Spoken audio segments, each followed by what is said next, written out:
Dear viewers, आपके सामने कई बार मैंने बहुत सारे इशू डिस्कस किए हैं। आज भी एक इशू है जिस पर मैं बात करना चाहता हूँ, वो है कूड़ा बीनने वाले रैग पिकर्स। सोसाइटी में हमने देखे हैं कि कितनी महिलाएं व पुरुष व बच्चे भिन्न भिन्न एज ग्रुप के हमने देखा है उन्हें घरों के आसपास या वर्क प्लेसेस जो हैं या सड़कों के आसपास की बनी नालियों से जो कूड़ा करकट या ये कहें प्लास्टिक की बॉटल्स या जो बची चीज़ें जो हम फेंक देते हैं उन्हें उठाते हुए उनका जो जीवन है कितना दयनीय है, कितनी दयनीय स्थिति में वो जीते हैं। उनके जो मानवाधिकार हैं उनका किस तरह से हम सब ने उल्लंघन किया है, चाहे वो प्रशासन में बैठे हुए लोग हों,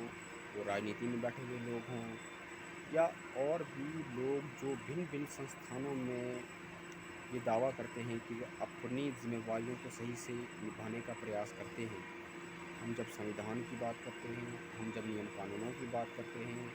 हम जब परंपराओं की, रीति रिवाजों की और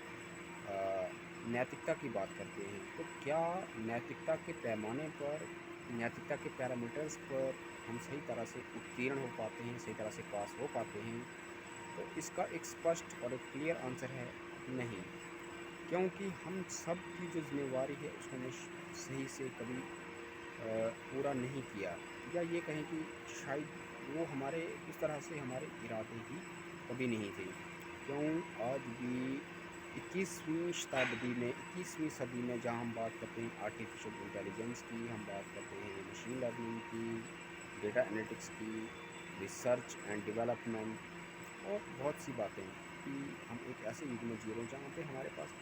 हर तरह की फैसिलिटीज़ हैं, फिर हम क्यों आज भी हमारे समाज के एक बहुत बड़े ऐसे वर्ग को, जिनकी आबादी बहुत ज़्यादा है, आज भी वो ऐसी दयनीय स्थिति में हैं, आज भी वो नरक जैसा जीवन जीने के लिए मजबूर हैं, जहाँ पर उन्हें 3 समय का ना भोजन मिलता है, ना उनकी आवश्यकता अनुसार उनके पास रहने के लिए घर, ना उनके पास जीने के वो साधन उपलब्ध हैं, जिसका कि वो अधिकार रखते हैं। कोई भी मानव जो इस जगत में जिसका जन्म हुआ, वो पूरा अधिकार रखता है अपनी निजता का, प्राइवेसी का, अपने मानवाधिकारों का, एक क्वालिटी लाइफ जीने का, एक सम्मानपूर्ण, एक आत्मसम्मान से भरा जीवन जीने का। परंतु जब जब ये जो रैग पिकर्स हैं, कूड़ा करकट उठाने वाले, कूड़ा बीनने वाले, प्लास्टिक की जो बॉटल्स उठाते हैं या और भी जो बची हुई चीज़ें होती हैं, जो हम घरों से बाहर फेंक देते हैं या हमारी जो वर्क प्लेसेस है, जो वहाँ से हम बाहर फेंक देते हैं, उनका जीवन कितनी दयनीय स्थिति में है, ये हमारी कल्पना से भी बाहर है। हमें चाहिए कि इनके जीवन को सही करने के लिए ये भी एक आत्मसम्मान से भरा जीवन जिए, उसके लिए हम सब प्रयास करें, प्रशासन प्रयास करे, सरकारें प्रयास करें, राजनीति में बैठे हुए लोग प्रयास करें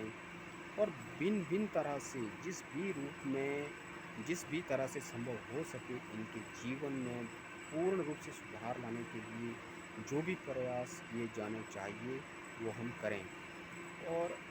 किस तरह से ये शिक्षा से वंचित हैं, किस तरह से ये चिकित्सा के जो अवसर इनको उपलब्ध होने चाहिए, उनसे ये वंचित हैं, किस तरह से इस जीवन में वो अवसर, जिस अवसर को ये इस तरह से जिएँ कि इन्हें भी लगे कि हाँ, ये इस जो भी मानव द्वारा किए गए प्रयासों के द्वारा जो भी हम मानव समाज ने जिन चीज़ों को क्रिएट किया, जिसका आनंद मानव उठा रहा है, वह आनंद ये लोग भी उठा पाएँ। जीवन, हम गुणवत्ता से भरा जीवन, क्वालिटी लाइफ़, जो अन्य लोग जिसकी